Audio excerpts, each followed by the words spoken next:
Hello everyone and welcome to the NTR podcast. I am one of your hosts, Rave the Wraith, and we're joined with usuals, Monkey.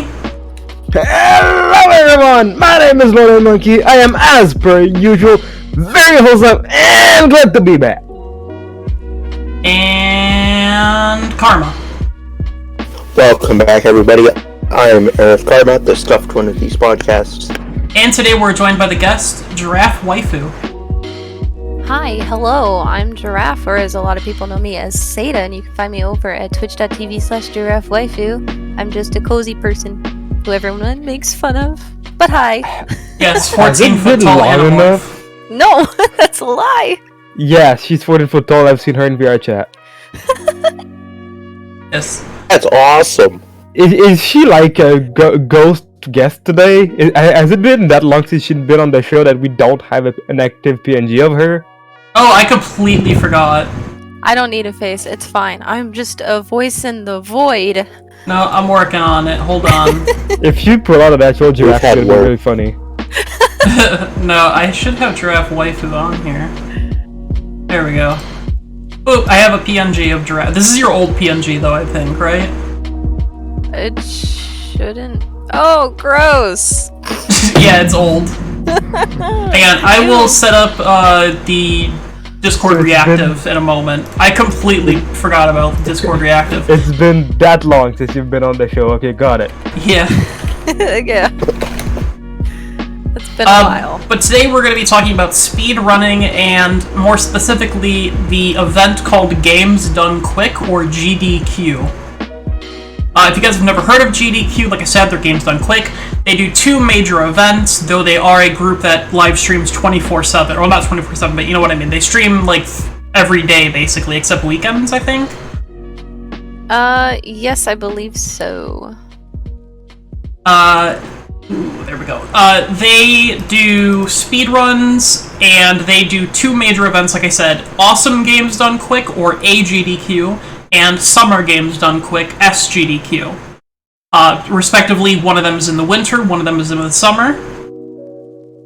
And they are family friendly, and they do a mix of a variety of games and different what they call blocks. Why can I not spell waifu? Waifu, there we go. Mm-hmm. It's really hard talking right at the same time, man, I'm sorry. Did it work? Get better. There we go, it worked. There is your 14 foot tall giraffe. There I am. Yeah, and then I just gotta put you here, and boom. Okay, everything should be set up for the podcast now. Yay! As soon as I figure out how to close this. There we go, okay. Here we go, cool. Okay, everything should be good now. So, like I said, Games Done Quick, event, speedrunning. What is speedrunning? Speedrunning can mean a couple of different things in the gaming community, but the most widely accepted term, I believe, or way you describe it, is that it is trying to beat the game as fast as possible, or trying to achieve some sort of goal as fast as possible. Usually involving glitches, or things called like sequence breaks, and all these other different terms that we're not going to get into probably in that much detail. Giraffe has been watching GDQ for about 7 years, if I believe correctly.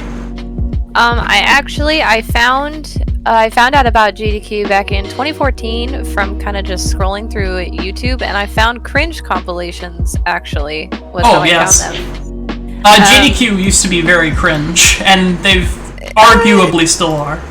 Arguably they still are occasionally. But I actually found most of the stuff to just be funny, you know, because a lot of it is a lot of puns and mostly just really bad jokes with video games and stuff. And so we really enjoyed those YouTube videos, which we ended up searching up their Twitch channel, and we discovered that they do these marathons. And so we the next year in 2015 we started watching it. I believe we watched the summer one first, and ever since then we have watched every single marathon. We've not missed a single one. GDQ became GDQ in 2015, right? Because it was, if I'm not mistaken, let me find my shit again. I believe it was always called GDQ. It may not be called a GDQ and SGDQ, though. No. Well, so their very first event was back in January of 2010, and it actually only lasted 3 days. But it was held in Mike Uyama's personal residence. He is actually the founder of GDQ. And the very first speedrun, like their little first thing, was called Classic Games Done Quick, because it was themed around 8-bit and 16-bit video games, and that was all that they were running at the time. And just to clarify, nowadays that would be considered a block, which is basically a themed type of speedruns. Yes. I mean, most blocks typically don't go for days at a time. It's usually just like 5 hours. Several hours. Sometimes, depending on the game, it can be anywhere from 5 to possibly 12 hours for a block. And usually in that block, they put the games that fit the theme. Like they have a silly block, which is all just the most random games that they can find that most people wouldn't even play, because it's just, there's really no substance to them. They're just funny. They have horror block, and they usually also have a Mario block, a Sonic block, a Mega Man block, especially. But yeah, they usually kind of separate the marathon into these different blocks. So if you have a specific game genre you like the most, you can just watch that block, and you would get a lot of the games that you like to watch, which is really cool. And then sometimes they do more broad ones instead of just specific games. Like, yes. They might do a horror game block, for example, is the one I like the most. Mm-hmm. I love horror block. Mm-hmm. Which, speaking of, this last SGDQ was the first one that they had a Phasmophobia speedrun in. Yeah. Which was super entertaining. I was blown away by it, honestly. Didn't speedrun Phasmo? You can't. Well, it is possible. Technically, you just need to go through the house fast enough and know exactly what the clues look like. That's the only way I can. Just be really good at the game. Okay. Yeah, be good. There you go. Well, you can't go on I imagine it would be really hard to go on a first time in Phasmo and do a speed run. Even more so than most other games, because when you play Phasmo for the first time, you don't know anything about anything. So, and there's a lot of equipment now, even more so than when I played it regularly. Yeah. What's the most popularly ran game? I believe it's still Mario 64, right? Yes. Okay. That one is run every single event. Right, so I'm going to show you guys what it looks like on speedrun.com. So if you've never heard of speedrunning, this is the place where it is mostly you see people's runs. So this is just very quickly describing what is, speedrunning categories, because that's something that you need to know when you watch GDQ. Well, you don't need to for some runs, but some runs you do need to know. So this is Super Mario 64. A lot of them are self-explanatory. A lot of them are. Like, for example, Super Mario 64 is very self-explanatory. The only thing that might not make sense is these words here, which I'll explain in 1 second. But the categories, the main categories for Super Mario 64 is 120 stars, which is how you normally beat the game, I believe. Or that's 100. That's all the stars, I think. Yes. And then that's an all-star. 70 stars, which is the minimum requirement to beat the game. Oh. And then there is 16 stars, which you have to use glitches in order to actually complete it. There's 1 star and 0 star. And you'll notice as I click on these, all of them have N64, VC, and EMU. What that means is original hardware is the N64, which means they play the game on an actual N64. VC stands for Virtual Console, which means they play it on a different console emulated an N64. So, for example, if you play it on the Nintendo Switch, that is considered a Virtual Console. And then there's also EMU, which stands for emulator, which means if you play it on your computer, on Dolphin, for example, which is, I think, the most popular N64 one. Mm-hmm. And the way that they categorize these is because these are all slightly different. This is such a highly competitive one, they actually have this split up. Other categories might have glitchless versus glitched, or any percent versus 100%, and things like that. The way that it's organized is you see the top player is Cheese from Spain here, and then it says the time, the platform they ran, if it was verified, and then how long ago it was. And then you also see this button here called Video Available. If you click on it, you can actually watch the person speedrun the entire game. Yeah, they make you post a video about it just so you can have a verified run. Yes, because if you don't post that, you could just claim anything, like the Dragster guy, which is very, controversial person in the speedrunning community because basically he lied, and it's still debated to this day. I was gonna post a Sonic and the Black Knight speedrun, but it was like, I didn't know I had to record it at first.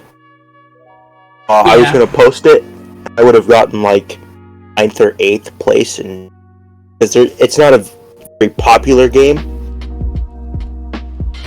I would have gotten, when I did it, I would have gotten up within the top 10, I think.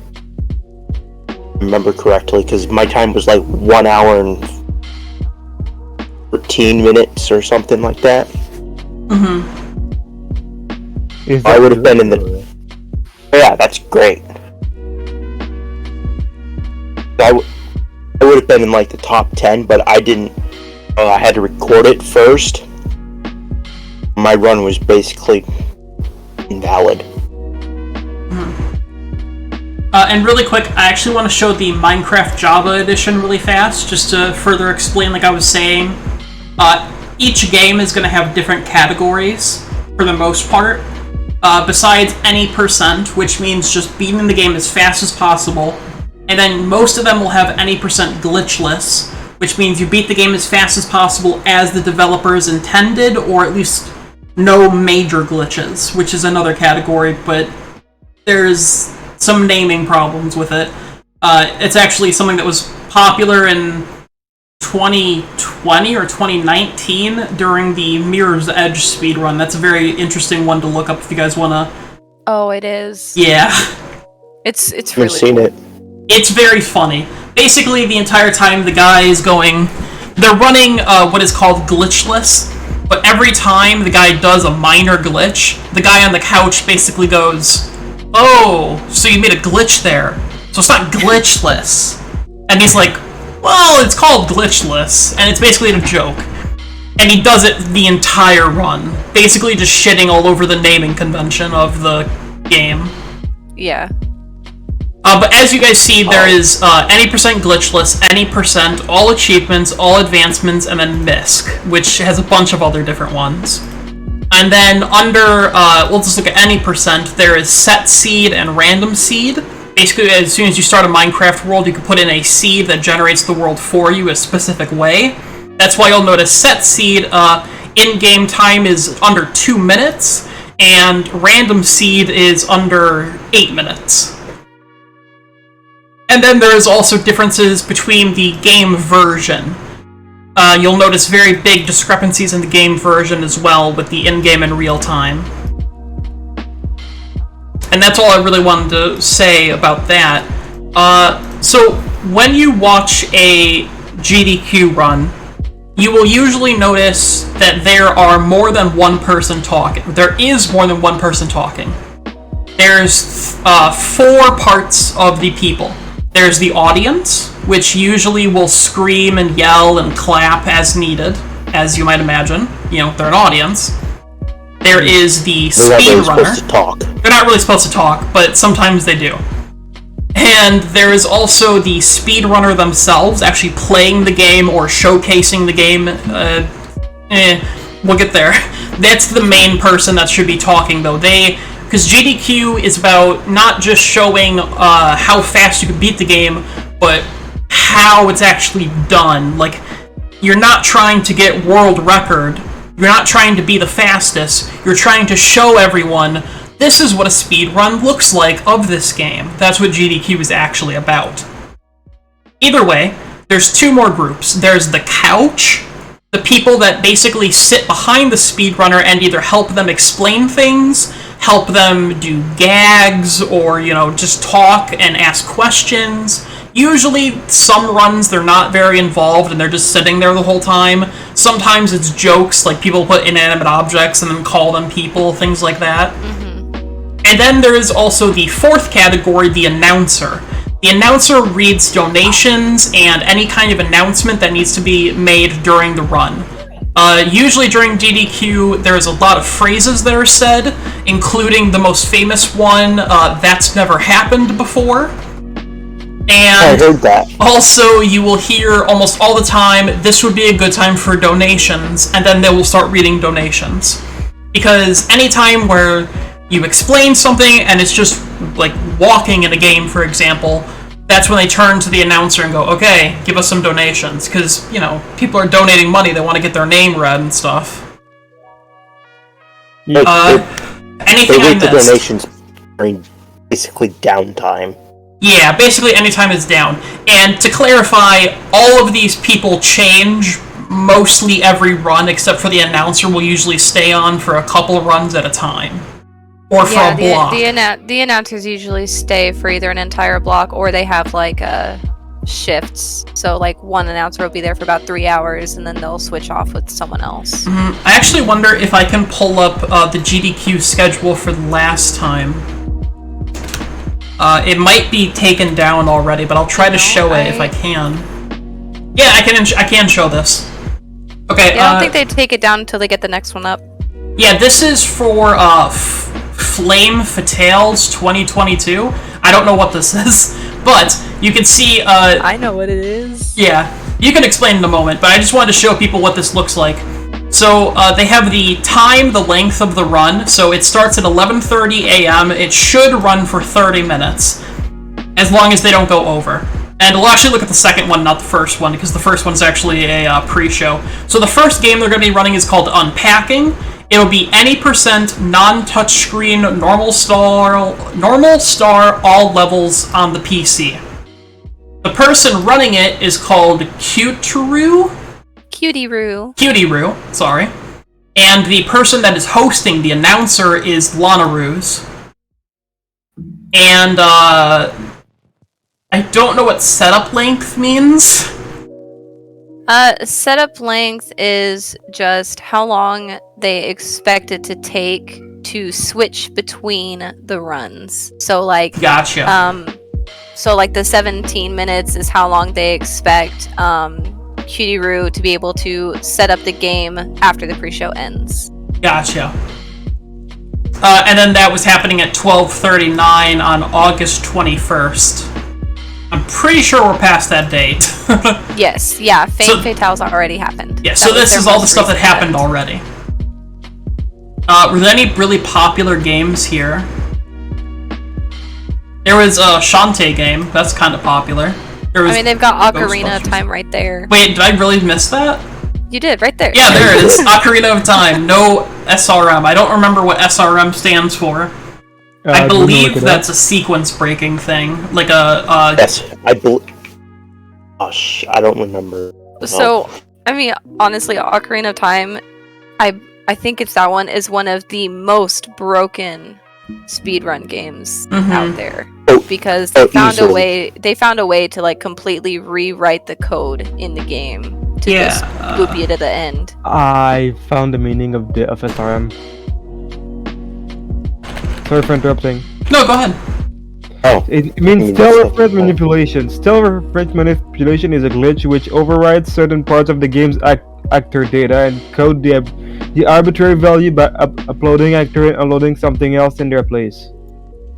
Well, there you go. Yeah, so they're not allowed to break the game code in that run. Yeah, and then here I'm just going to show an any percent run in the background really quick. If I can get to it. I just want to show the ridiculous part of the run. So they play the game normally up until a certain part in any percent. They do very specific things like buying certain items and whatnot.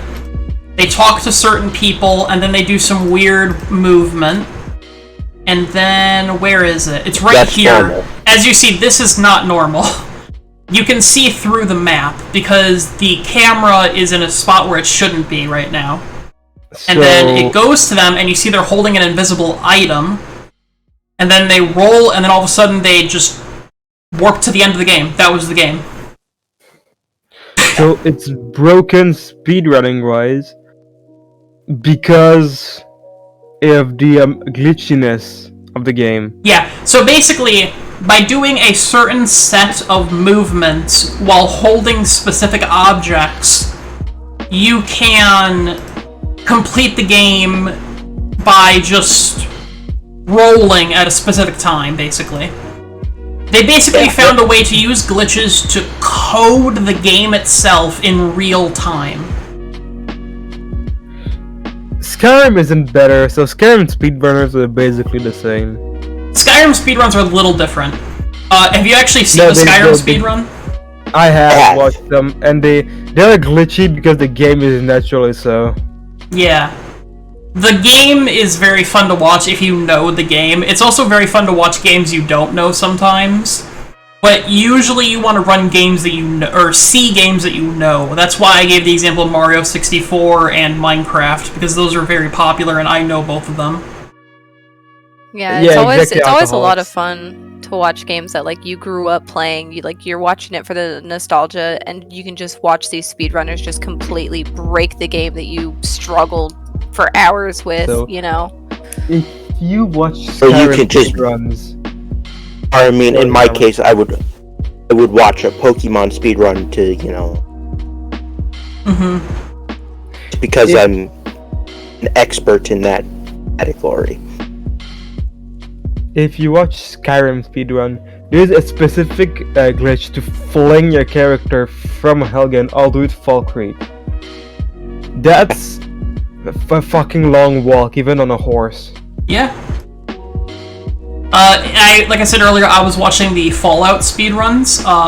If you watched our first video on Fallout, you might be able to follow a little bit of what I say. Basically, they end combat as soon as they start combat. If you do it in like the right window, you just skip combat. So for the first 2 games, you never actually have to fire a gun until the very end of the second game, and you don't actually fire the gun yourself, you get somebody else to shoot the person for you. It's a very fun Is it a bunch of menuing that causes a skip, or...? Actually, very interestingly, there's literally a button called End Combat, and if you click it at the right time, it acts as if you're out of combat while you're in combat, and it's very easy to perform in Fallout 1, you don't really do it in Fallout 2.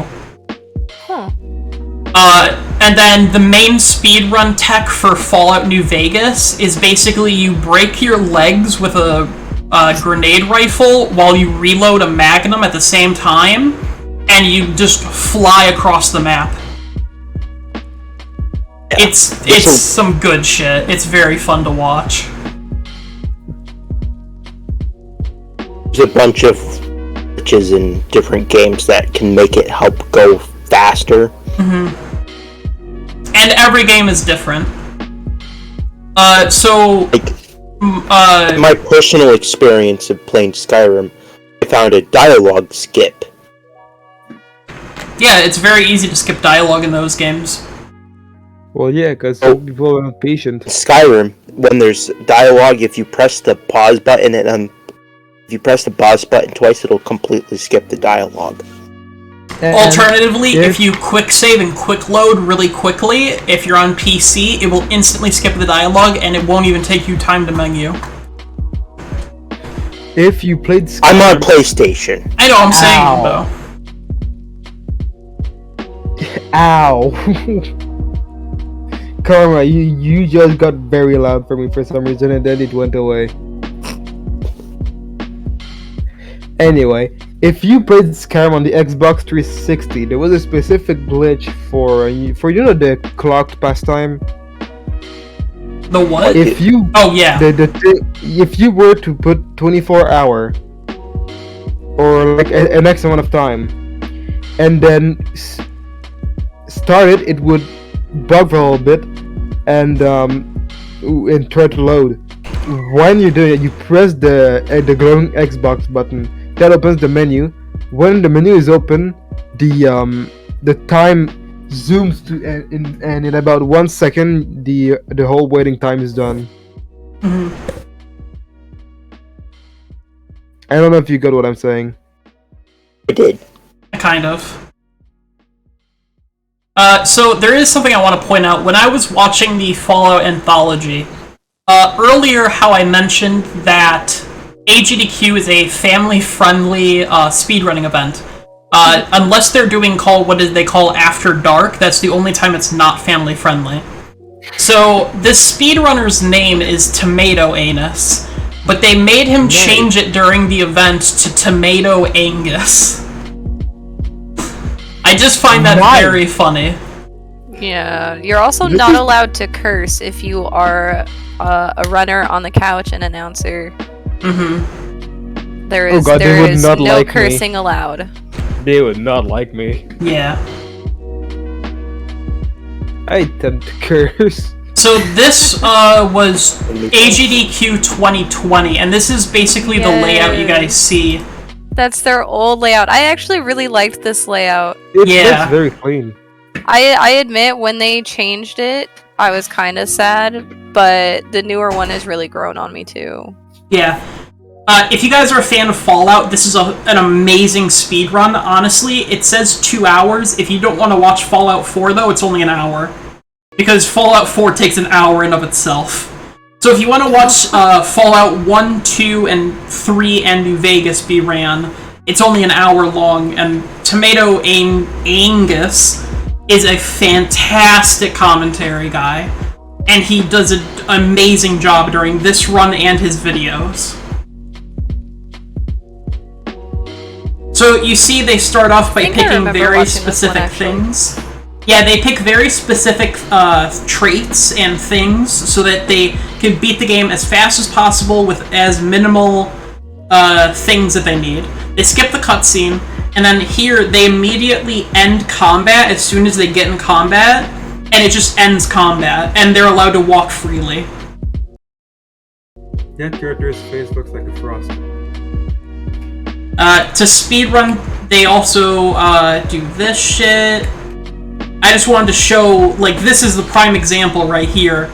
He gets a random encounter with super mutants, and they don't even get a turn to attack him. He could just run away, basically. Yeah, that's broken. That's kind of broken. There's also... So, what he just did here is he runs up to this guy and picks a specific dialogue option that makes them teleport him inside, and then he presses a button on his keyboard. What I find amazing is the next time he runs into a super mutant here. I don't know exactly, obviously he's not going to say it, but I'll explain. He presses 0 on his keyboard, because like normally in Fallout 1, 2, and 1 and 2 anyway, if you press 1, that correlates to the first dialogue option, 2, 3, 4, etc. But for some reason, there's one instance with a main required dialogue where if you press 0, you get out of the dialogue and the guy is friendly to you instead of hostile to you. It's just an amazing... I think it's happening right now, actually. If you click non-stop, you will move slightly faster because the animation... Oh no, it's this guy right here with black armor. So pretty much, it's called speed clicking, and that's a big thing in both Fallout 1 and 2. So whenever I'm clicking to either go pretty much any directional or any diagonal direction, I'm going to be speed clicking because it only works on diagonals. It doesn't... So, I guess it didn't happen there, but it's fine. You guys get to hear a little bit of Tomato Angus's. And there you go. If you guys actually go to the Games Done Quick YouTube channel, though, and go to their videos, they have all of their videos, including their most popular uploads. Taskbot plays Brain Age. Oh my goodness. This came out in 2016, and I made Monkey and Karma watch this for research. Was it done by a bot, or...? Yes. So to basically explain, a TAS is a tool-assisted speedrun, which means a computer basically reads and does all of the inputs for you. So I'm trying to show here. And Taz is usually always represented by Rob. Yes, he's also represented by Rob. And TAS Bot is a specific version of TAS. I'm trying to see if they show it closer to the camera here. I don't know if they do. Usually they do a little zoom in. Trying to see. Oh, no, okay. But I can't really zoom in very far here. I can try this really quick though.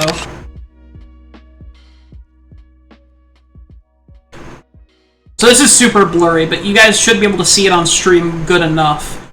This is a robot, Rob, and he is holding a... Normally he holds a controller.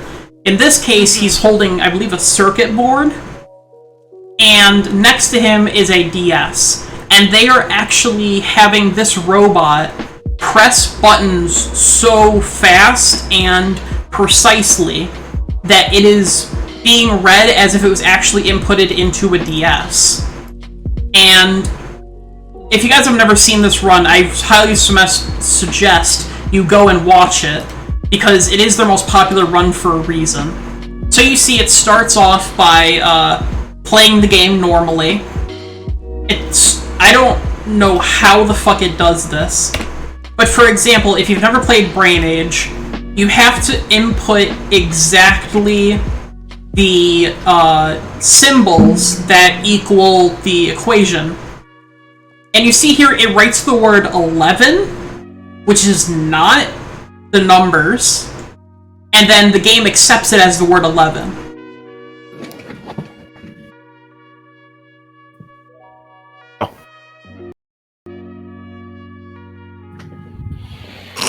I forgot it did that with the 10.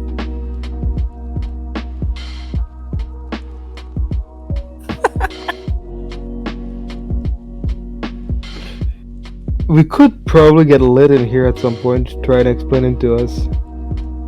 Probably. Or Thunder Cookie.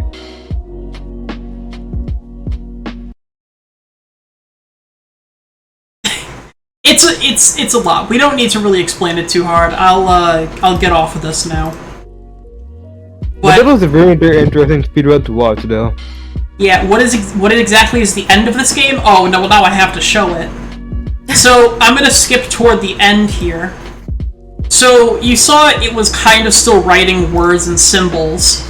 Here, it just starts making fucking amazing pictures. The goddamn this thing whole drew run was Mona a meme Lisa. run, I'm not gonna lie. Yeah, at one point it literally recreates Mona Lisa. Really? Yeah. It did the melting clock, it did Munch's cry. Swag, swag, swag. Swag, swag, swag. I forgot about that part. I Here it remember does watching this Portal. live. I was just laughing so hard that all of these pictures were registering. Yeah, it's amazing run. How are these accepted answers? They don't explain it, I don't think, in the run. But I don't think they do. basically, okay, so I'm gonna try. Oh, I can just leave it playing. I'm gonna try to explain this. I believe what's going on is that there's two different inputs happening. The one that the game is registering and the one that the screen is displaying. And they're basically answering the prompt correctly on one screen while doing whatever they want on the actual screen that we see. I think that's how this works. Well, it would be the only logical explanation, because how are you gonna get 2 out of a Club Penguin? Exactly. And here they draw, like, Knuckles the Echidna. How do you get 9 out of Knuckles? Yeah.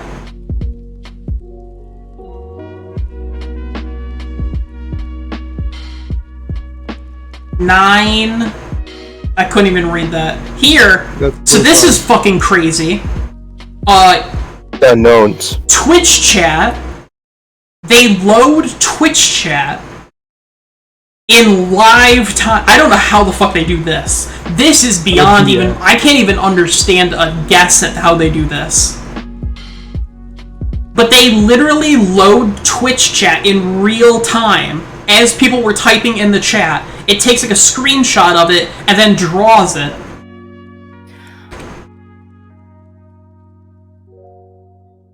That reminds me of what they did this last SGDQ with, it was one of the Zelda games. Which one was it? Oh, I'm pretty sure they did it with Ocarina of Time because of the coding thing. Yes, because they went forward in time. They got changed like the Breath of the Wild. Oh yeah, that was a very good run. We shouldn't spoil for those who haven't seen it. Oh, I've watched it. It was amazing. Yeah, it's a really good run. I highly suggest that people go watch that. What was it was so amazing to watch. And was it Getting the Ocarina? Triforce. Oh, Triforce percent. Yes. Yeah, if you look up Triforce percent, you will see the Games Done Quick one by Dwango, who is basically, I think I'm saying that right. Dwango? I don't know. See, now, Dwango? I personally watched Swanky Box description of it. But this is the task that they did at Summer Games Done Quick 2022. And I'm not going to spoil this, but they start off by playing the game normally, and they're basically doing a beta version of the game. So this is an unofficial, unreleased version of the game.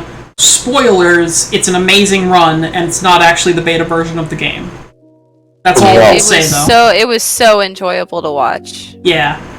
Like I said, I personally watched Swanky Box version of events.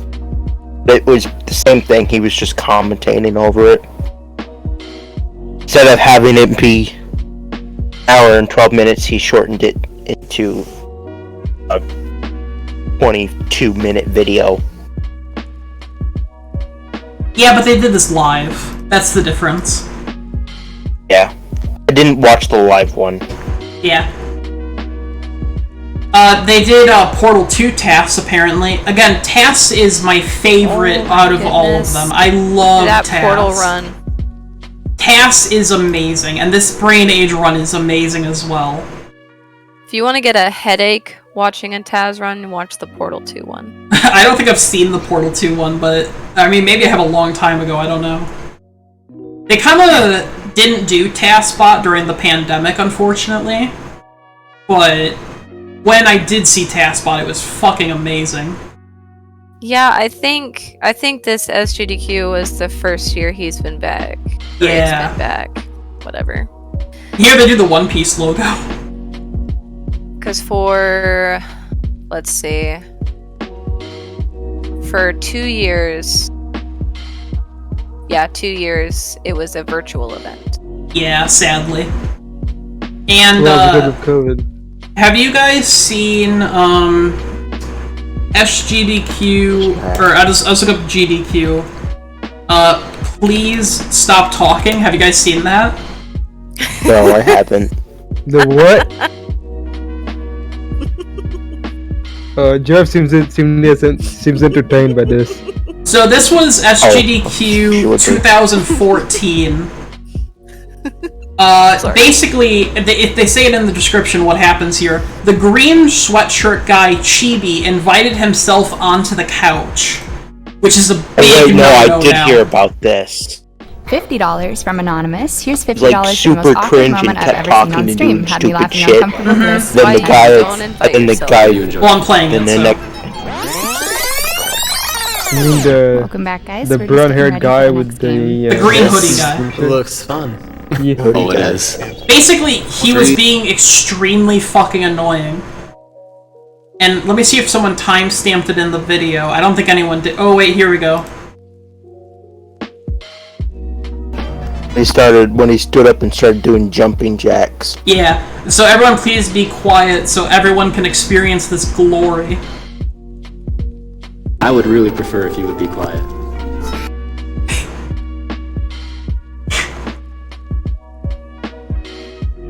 literally, during the run, says that to him. And it is fucking hilarious. Because this game is so unrememberable. Who the fuck cares about Tomba 2, okay? But the only reason anyone cares about this run is because of this very moment. Where he just says, I would really prefer if you would be quiet. Yeah. Then it just... So this is the case for getting escalated from there. Yeah. One guy bans anybody in his Twitch chat, whoever mentions it. The other guy actually went back and cringed at himself. I would really prefer if you would be quiet.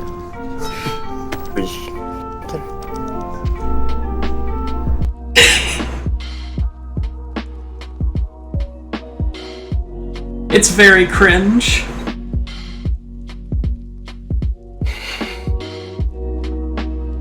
Yeah. What a moment. It's so great. Legendary moment of speedrunning history. Oh, and then I'm not gonna play this clip because that's a little too much for even ourselves, but I think Giraffe immediately knew what clip it was.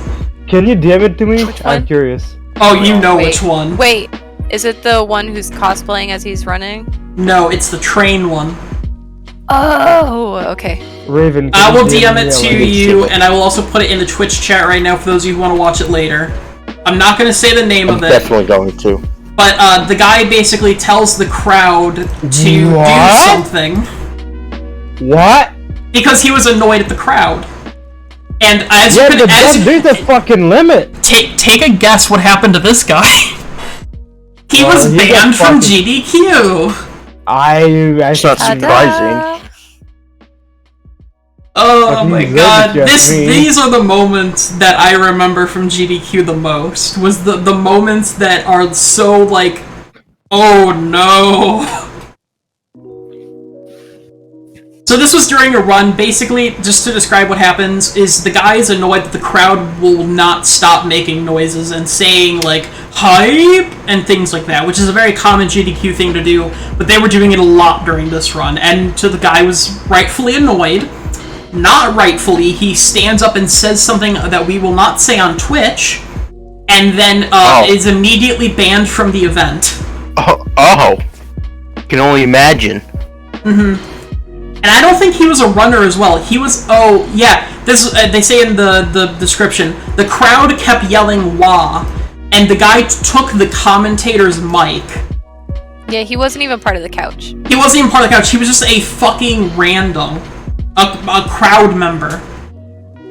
And yet, like, audience participation is actually really important because, you know, it kind of helps the online viewers kind of feel more like they're a part of it, and you know, the crowd also helps with the hype to get people to donate and all this other stuff.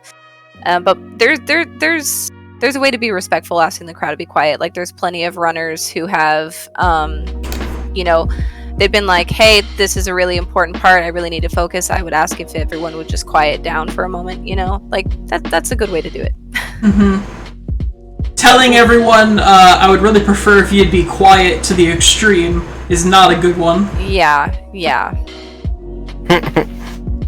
Well, not in that way, anyway. Yeah. You can't be pissed at people for being loud. You can't be pissed and then take it out that bad. Like, wait, somebody was a chair sniffer? What the fuck? I've not heard of this one. Giraffe, have you heard of this one? A chair sniffer. It kind of sounds familiar. Let me mute that. That's copyrighted. Hold on.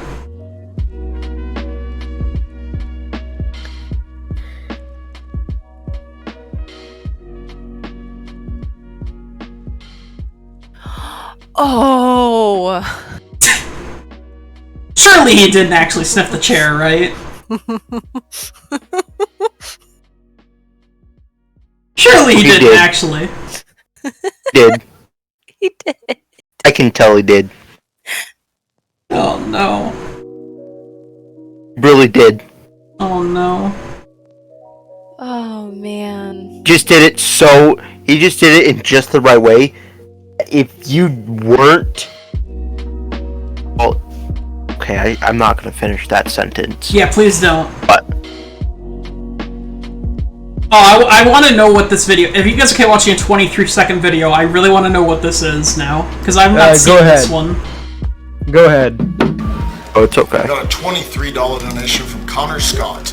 My PayPal account is I was going to continue that sentence, but I wasn't. New DKR Stop, record. Congrats, Tofool. Thanks to everyone for such a great event. Put this money on the 16-star SM64 run. This level has a pretty sick trick that can be hard to do. Oh, that's it? That was stupid. The fuck is happening? Basically, the guy put his arm around the other guy's arm. That was it. Yeah. What? There are a lot of cringe videos out there. There is a lot. I was just trying to show what GDQ used to be like, and you guys see this is the setup. I'll actually show it again really quick. This is how it used to be in 2013. Notice there's only like three rows of seats. Yeah. That was how it was in 2013. Very small. If you look at it in let's see, this is just the most recent one. So this was, where was this? This was held in a tech center in Colorado. For mushroom cups. Daisy Strong. They're very small. Very small, but now they hold, the most recent one was held in a hotel in Minnesota. Okay, we'll go back to this run because you can kind of see the crowd here. This isn't a very big crowd either. This is 2020 during the pandemic. I'm trying to find a good run that shows the crowd during 2022. Let's see. What's that one? GDQ 2020. Yeah, that one was during the pandemic, so it didn't have a very big crowd. Oh, that one was actually right before. That was their last in-person event. Oh, okay. But it wasn't very big, though. I know, but it was their second event to raise over $3 million. Hmm. Oh, really? Oh, we never actually explained. We never explained that. So GDQ is a fundraising event, by the way. Yes, it's a charity event. Nice to do this 52 minutes in the episode. It's fine, it's fine. Hey, I forget things sometimes. Worse. But yeah, it's mostly a charity event, which is why they really, really heavily rely off of the Twitch donations that they get, and that they read off and everything. I remember correctly, AGDQ, which is it gives money to the Prevent Cancer Foundation, and SGDQ gives money to Doctors Without Borders, right? Exactly. Yes. And here is an example of what the crowd actually looked at. This is 2019. And this is a much bigger crowd. As you guys see, this guy gets the camera and starts goofing the fuck out. But without music, that's very awkward looking. But either way. Yeah. You guys could see the crowd was like 20, 30 seat rows. There's a projector to show the screen up really big. I'm gonna skip past this guy's weirdness. And then you guys see there's the couch, and then there's a secondary couch behind them, and then there's the speedrunner. And then they just play the game like that. Yep. So I'm just gonna show this in the background for a minute, just because Doom is a cool game and I like Doom. Even though I've never played this level pack. Is there anything we need to talk about that you guys think I have missed mentioning up to this point, besides the charity part? The dude, well, there is the dude that got kicked out this year. Oh yeah, that wasn't like that big a deal, in my opinion. I mean, it was, but it wasn't at the same time. Well, charity event? Yeah, I'll talk about it. So, basically, because of the pandemic, some people have to remote in their speedruns. For example, I think I literally just had someone pulled up not too long ago. It was Ruby Heart. No, this isn't it. No, Ruby Heart was there. It was Mario Tennis 64? Yeah. As you guys see, this is not GDQ. This is the lady, I assume the lady's, room. and she was just using a webcam to stream herself while she played the game, and then they also had the announcer hosting it. And this is also what they do during the off weeks when they don't have a venue rented out. Yes. When they're not doing their major events, they actually have smaller things planned for each and every day of the week, including weekends, actually. Oh, that's kind of cool.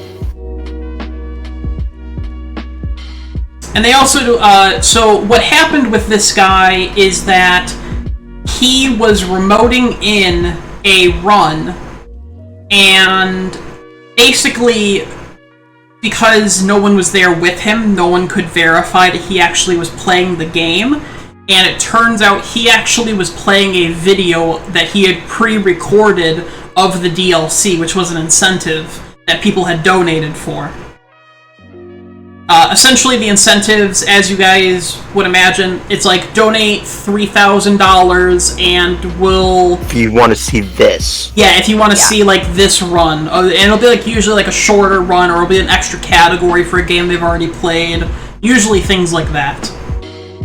Yeah, when I was watching the Pokemon Oraz one that I was watching before we started, the announcer was like, if you want to see them do the smiley face minigame in Pokemon and Me, donate this amount of dollars. Yeah. So, the guy basically played a video for the incentive, and that's a very big frowned upon thing in the speedrunning community, is to not actually play the game, is to just play a video, or, cheat, basically, is what he did. Yes. So, he has been permanently banned, or I think it was only temporarily banned, I don't remember, from GDQ in the future, and he's not allowed to speedrun anymore. I think on speedrun.com they also banned him. Yeah. So... That's just disrespectful, man. Yeah. It is. Especially you have all the people... all these people who have worked so hard to do it, and then you just have the one guy who plays the video. Yeah, and then... Like Monkey said also, people donated for it. Like... Yeah. That's... even if it's charity and you're not getting the money, people are... Like, you're cheating on a charity event, which is like... To me, it's even worse than cheating normally on Twitch. Yeah. And, there is other types of runs, by the way, that's what I'm showing right now. This is called a relay race that they also do. As you see, every time their Mario or Toad or whatever dies, they actually switch to a different player on the couch, and they all rotate like they just did on the right side there. And the goal of the Super Mario Maker relay race is to just beat the predetermined levels as fast as possible. And these levels were specifically made for this event. Yes. That's what they usually do with the Super Mario Maker races, is they get levels that are made specifically for them, and the runners have never seen them, never played them before either. Mm-hmm. It's pretty cool.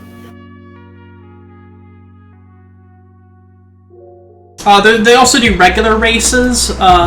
For example, I'm pretty sure we can find a Pokemon race very easily. Oh, yeah. I found one very easily. Yep, here you go. I immediately found a Pokemon Red race between 4 people.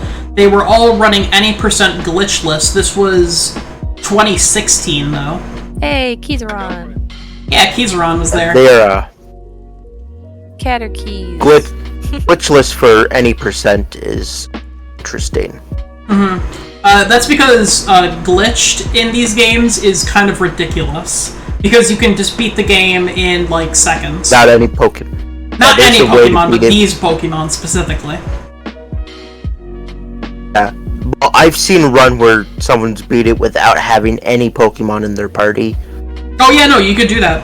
That's how you win normally. Normally, the other thing you could do is cheat to... Well, not cheat, but you can glitch the game so you get all 100 and something Pokemon in Professor Oak's inventory, or whatever. And then you battle him, and it's called the Professor Oak Challenge or something like that, I think. Yes. basically you only have 6 Pokemon, and he has every single Pokemon in the game. I don't think it's a speed run, though. No, it's not. But I personally would love to take on that challenge. Yeah. Only because I know I could beat it with 6 Pokemon. Yeah, and then let's see, I don't know if the only Pokemon in that would give me trouble would be Charizard, Articuno, and Mewtwo. Yeah. Those be the 3 that would give me trouble. I'm gonna need to look up... Was it SGDQ was the last one they did? Yes. Okay, SGDQ was the most recent. Q 2022. I just wanted to show off the overlay, as Giraffe was talking about earlier. So yeah, this is how all of GDQ looks now. They'll have an advertisement normally right here on the bottom left, and then they have the speedrunner, the couch, sometimes the host, and then they have incentives that will change on the bottom here. And then they have the time and date on the top right. And then, obviously, the game that they're running and the timer is on the bottom there. So this was Shadow of the Colossus NTA Boss Rush Random. I'm not sure what NTA means. I know what Boss Rush means. They basically have to fight all of the bosses in a row. I don't know why the word random is there. And it looks like they're having difficulties, of course. Oh, the random is there because in order to choose which boss room they were going to go to next, they had to roll a d20. Ah. Oh, okay. As we literally see that on the top left, of course, I scrolled to that random moment. The luck of that. So yeah. And as you see now, this is something that they started doing. Giraffe, do you know when they started using pronouns? Or putting people's pronouns on stream, I mean? They actually started doing that pretty recently. I want to say that they started doing that before they switched to the virtual due to the pandemic. Yes, Biff. We'll talk about that right after I get this answer from Giraffe. I want to say that it was before the pandemic was when they initially started doing it. Okay, because so it's been a little while. Yeah, because I know when I started watching it back in 2015, 2014, that they didn't have that on there. Mm-hmm. So it was definitely between 15 and like 2020 that they added that. Yeah. GDQ Hordes. Speedruns from the Crypt. That's what I was trying to find. So this is my favorite speedrunner. Oh, it looks like he's not here, actually, sadly. He's just the commentary host, Ecadices. He runs the event called Speedruns from the Crypt, which is what runs during the off-seasons of GDQ, basically. Yes. So every night during his allotted time, he is the commentary / host, and he has to find who runs these games, and he does the donations and stuff while people are playing the game. Usually it's not a lot of work, but he also is the couch in most cases and is talking with the speedrunner and knows the runs. And this is just one of the many versions. There's also a few different others I don't remember the name of. There's Time Capsule, there's the Bargain Bin, there's Legally Cute, What's Faster, there's The First Step, there's a ton. Yeah, that's why I don't remember any of them, because there's so many. Yeah, there's so many. Usually, most of the time there's only like one of these little things a day, but occasionally they have 2 a day. Like, I'm looking at the July schedule right now, and July 20th was the Bargain Bin and Speedruns from the Crypt. And then Spiff wanted to mention the very sad Super Mario Sunshine run of this year.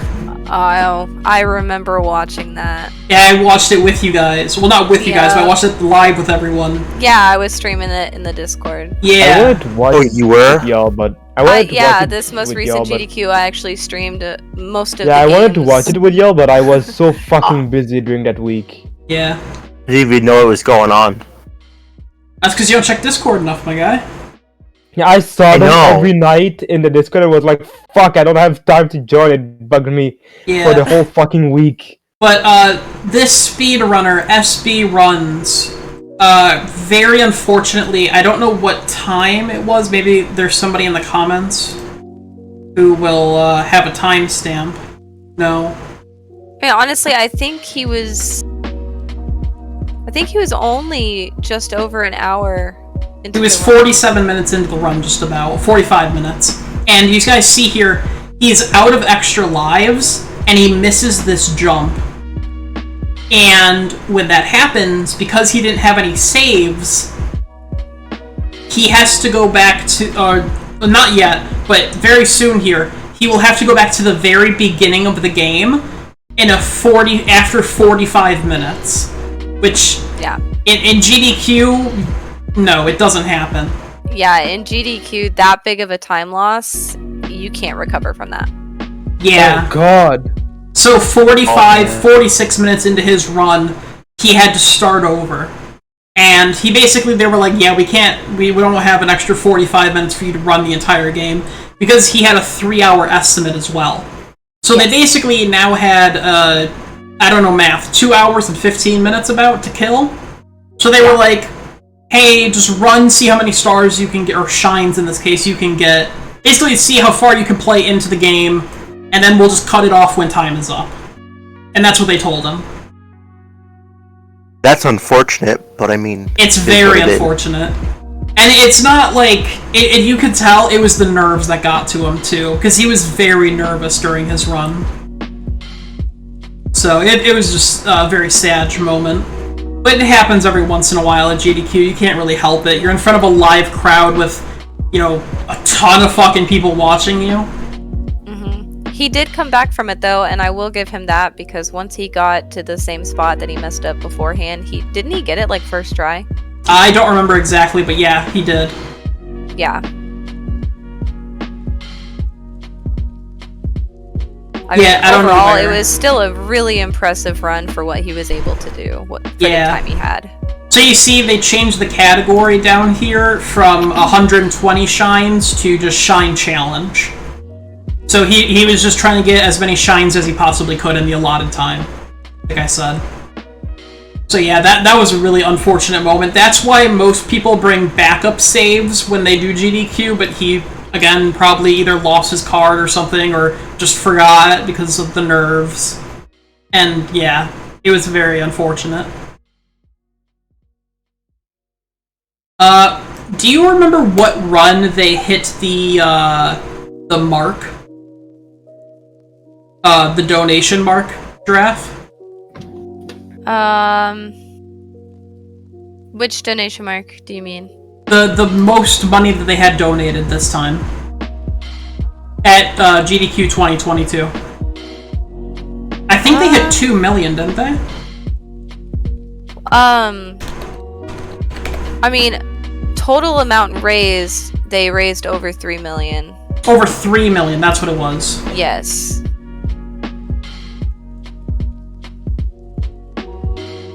Okay, so this is somebody, like, live. I'm gonna see if I can get a better video. And it was actually... It was actually towards the end. They stalled for as long as possible with that bonus game. Yeah. And as you guys see here, they hit the 3 million and everyone starts cheering and clapping and all that. And that was when they were doing the bonus game for Elden Ring. I remember watching because I wanted to see the Elden Ring. I mean, when you hit 3 million, that's a pretty good reason to start cheering like maniacs. Yeah. Yes, so they were trying to hit the incentive for the bonus game because they hadn't met it yet. Mm-hmm. And then they were also trying to hit over 3 million, so they were stalling for the longest time. The crowd, all of the staff, everyone, like all the runners and everything, they were all going crazy trying to get chat to donate to hit the incentive. Mm-hmm. And they did. And here, just for background footage, I will put the run that they actually met here. So this is the run they met after they reached the 3 million. It was a Elden Ring run of any percent, which takes about 30 minutes. Because I believe they banned a couple of glitches for any percent, actually. That's why it takes so long. I thought Elden Ring was a lot longer than that. Well, yeah, because they use a lot of glitches. If you want the other speedrun, it's called All Remembrances, and that took just under 2 hours. And that's all major bosses. It was a really good run, though. It was a really good run, though, yeah. He dies a couple times, I think, or gets very close. Like, just the moment I just got onto, he was at, like, less than 1 hit left to die. Mm-hmm. And, this fucking fight was not cooperating. Catalyst is also such a good runner, because he was really able to explain everything that he was doing while he was doing it, and it didn't seem to cause him any problems at all. Yeah, same thing with Tomato Angus, that's why I recommend him. I would also recommend Catalysts. Very informative the entire run. And if you guys want to talk about cringe, I have a cringe run for you. Oh no. It was Five Nights at Freddy's. Oh no. Oh god, you seem to be bringing PTSD to Do you mean Security Breach? Yep, I mean Security Breach. Oh, that run was such a letdown for me. I was so Isn't that the newest game? It is, and it is also unfortunately the most broken FNAF game. And basically, you can see right here on the top, I'll unpause the video actually, but you see on the top right, it says June 28th, 2022 at 12 a.m. And he was supposed to go on and do his run, I want to say at 8 p.m. So he had been sitting there nervous, waiting for his run for 4 hours late, I think. And it shows. He was not a happy camper. And he had no energy. He was burnt out at the start of the run. And the commentary from both him and his couch was not good, to say the least. They shit on the game at every chance they got. They were low energy. They were making jokes. They weren't explaining it very well. And it wasn't even jokes, plural. They were reusing the same joke over and over. And it was Markiplier's joke to begin with. That's the worst part. If you guys have ever heard of the lore, they said that phrase so many fucking times. So many. I don't understand any of the Five Nights at Freddy's anything, so I mean... Basically, all you need to know is that the lore is a phrase that is yelled by Markiplier whenever something strange happens or whenever anything happens regarding the story of Five Nights at Freddy's. And these runners and his couch said it a lot of times during the run.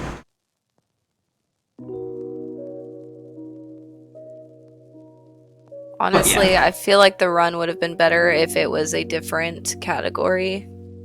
Yeah, that too. This was also all endings inbounds. Inbounds means they couldn't go outside of the walls, and all endings is pretty self-explanatory. Yeah, they just couldn't go out of bounds, but they could still do major glitches. Yeah. So they could still, like, for example, save the game after midnight. If you guys have actually played Five Nights at Freddy's, that is something that's a big no-no in the game. You're not allowed to do. You're not allowed to save after you get your first ending, basically. And they said, no, we shall continue saving. And that breaks a lot of stuff. And that's how I played the game, and a lot of people played the game, honestly. But still, that was a Why wouldn't glitch. you save? They disable like saving. Why wouldn't you save? Normally they disable saving, that's why. But in an earlier patch of the game... every chance you can. Yes. But that also breaks the game, because the game runs on a timer, basically. And if you save when you're not supposed to, the game will think you're in a different time than you actually are. So a lot of sequence breaking happens. And here... Alright, let's be honest. That was out of bounds, right? Like, what we just saw, that was out of bounds. Yeah. Yeah, that's out of bounds. I would classify that as out of bounds. But either way. There were several tricks that happened in this run that I was, like, big squinting at. Yeah. That bad? It was bad. Oh god. Like, I've been watching this for years, and I'm usually never super disappointed in runs. This one... Yeah, it was real bad. It hurt so much. In 2017, I mentioned this earlier. This was the Mirror's Edge speedrun. I posted a link in chat. About that. I posted a link in chat if you guys want to watch this video. It's basically a summary of what happened. But, the guy basically was roasting the fact that it was called glitchless when they were using glitches. Ed mentioned this. Well, if it says glitchless, you should not use glitches. Exactly, that's the whole point that he was making. But it was actually, it should have been called no major glitches. That's what the category should have been called, but it wasn't. So. You know, I don't use glitches if I can help it during speedrunning. Most games. Like, all 6 games. 4 hours and...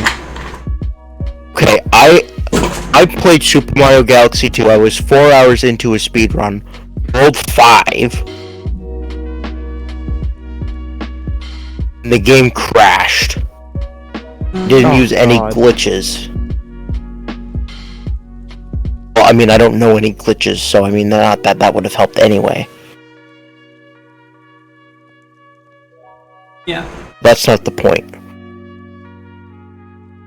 Well, do you guys have anything you want to talk about GDQ? I'm kind of at my wit's end here, basically. Well, not wit's end, but you know what I mean. Yeah, you're dying because your fan isn't working? Yeah, I'm out of my drink now. I'm out of water, so... Understandable. I mean, I really don't have anything else to talk about unless anyone has questions. I don't. I mean, it's pretty self-explanatory. Anyone in chat have any questions for Giraffe? Now would be a great time to ask them. She can probably answer most of them. Alright, chat, let's pull out your most obscure and weird question. Yeah. Wait, no. So, what happened on the 25th night of November? I don't know, man. They don't do. Well, what was the very first game that was done on GDQ? Wait, what? What was the very first game that was done on GDQ? Is my mic not getting my weird? No, we're getting it. It's just kind of No, hard to it was. understand. I got it. I understood it perfectly. I don't know what the first game was. I just know it was a really old one. Nice. That is all I know. I'd like to see someone try to speedrun Morrowind, because you don't have quest markers in that game. That's not a problem for speedrunners. It is not. I know, but you throw someone in Morrowind for the first time and say do a speedrun. Yeah. I would fail horribly. This is another good kind of good video. 5 speedrunners banned from games done quick. So yeah, that's an interesting one. Have you guys seen when a cheater goes to AGDQ? At AGDQ 2011, he was running the game Combat Halo Evolved, and he didn't know the game. Why would you run a game you don't know? Because he's a cheater. And because he never actually sped run the game before. Like, properly.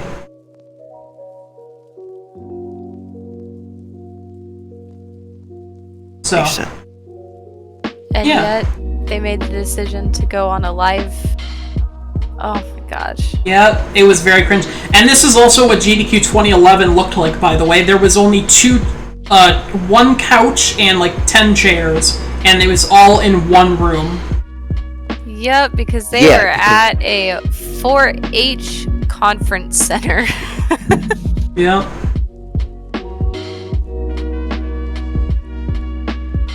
They definitely. Even I could have started shot that small. guy. That's not the point. I don't play Halo. Why are you this bad at the game? Yeah.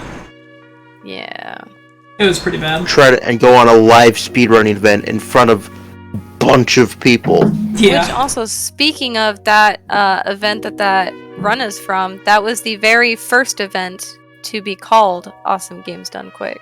Oh, well, there you go. Yeah. Because the very first one was Classic Games Done Quick, and then they came up with Awesome Games Done Quick, and then that summer was Summer Games Done Quick. So it's pretty neat to watch the evolution of it, especially if you go through their YouTube history, just to see all the different layouts and locations that they've done. It's really neat. Alright, if you guys would like to check out our Discord, our YouTube, or our Twitter, there's the links in the Twitch chat. You can also do exclamation point and then whatever, either Discord, YouTube, or Twitter, and it will show you. Who do you want to raid, Giraffe, while we get everything else sorted out? Think about that. Uh-oh. If you don't want to decide, I can also just send it over to someone. I have someone in mind if you want, if she can't. Yeah, let Giraffe choose, though, because she's our guest. Yes. Hello. Holy shit! Doing that? Who's here for the first time for fucking ever? hell. Our mod, by the way. Imagine people. As we're ending as well, by the way. You're always lurking. You're not in the viewer list. Huh? What about that, huh, punk? Show yourself Never in the viewer list. Yeah, why can't we see you under moderator? Yeah. What's going on there, punk? Either way, I'm just joking. You're fine, dude. So make sure you guys check out exclamation point Discord if you're 18 years old, exclamation point Twitter, and exclamation point YouTube if you want to watch the VODs and that. Giraffe can shout herself out one more time. If you guys want to check out GiraffeWaifu, it is twitch.tv/GiraffeWaifu. There you go. That's me. Yeah. Yeehaw. Speaking of all that, I believe it is time for Yes. Raven. I completely forgot, so it's a good thing you remembered. So we have a little announcement. I didn't forget about it. We'll have a little announcement here from Karma. So we are going to be moving to Monday nights. We might take a break. The Twitter post will be on Monday. If we do indeed take a break, it will be this week. We will start this week. We are not sure how long it'll be going for. We are on the break. Me and Monkey will try to keep channel alive by streaming games without Raven. Yes. Because I'm the reason. Yeah, something's happening on his end that we will not discuss on stream. And until we can stream the podcast, all three of us together, the podcasting side of the channel will be on hiatus, and me and Karma will be basically just keeping the channel alive by streaming games. Yeah, and is it okay to talk about what you guys were thinking about doing for the first one? Yeah, sure. Oh, I mean, absolutely. So Yeah. this was my idea, by the way. Just gonna put that out there. My idea was that me and Monkey do a Pokemon Soul Lock. An expert and an amateur do a Soul Lock. I just thought that would be interesting. Yeah. And if you guys want to catch me during that times, you'll probably catch me in Azuki's streams and Giraffe streams. Whenever they stream, I'm usually there, either lurking or actively talking. And also, if you want to catch any of our attentions, we do have the Discord still. Feel free to add us or just talk in the general chat, and we will be able to respond. Yeah, we'll see it. We'll see it. Alright. I usually check it about once every other day, so... I check it every day. What's a soul lock? A soul lock is... well, Karma, you explain it, because I only know the basics. So a soul lock, basically, is so... For instance, I pick a starter, Monkey picks a starter. If my starter dies, Monkey can't use his starter anymore. It goes both ways. So it's a Nuzlocke where if your Pokemon faints, so does the other person's. Right. have the same soul. Yeah. If you need a example of it, you could search it up on YouTube, or I know Nags21 and Coefficient did a soul lock. I don't know if they finished it. I don't think they did. They did many attempts. I remember that. I was gonna do a Gen 3 one with Monkey, either Fire Red and Leaf Green or Ruby and Sapphire. Yeah, because Gen 3 is the best generation that is not on a DS. Well, I mean... Fight me. Anyway, if that answers your question, Nux... why'd I call you Nux? If that answers your question, Defected, Giraffe, do you have anyone for us to raid? Would it be cool to raid Piper Sia?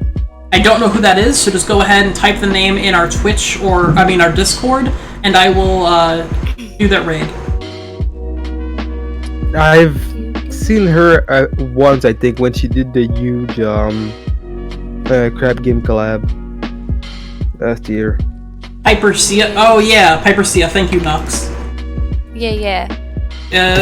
How do I do shout? Is it /raid? I think it's /raid, yes? Yeah.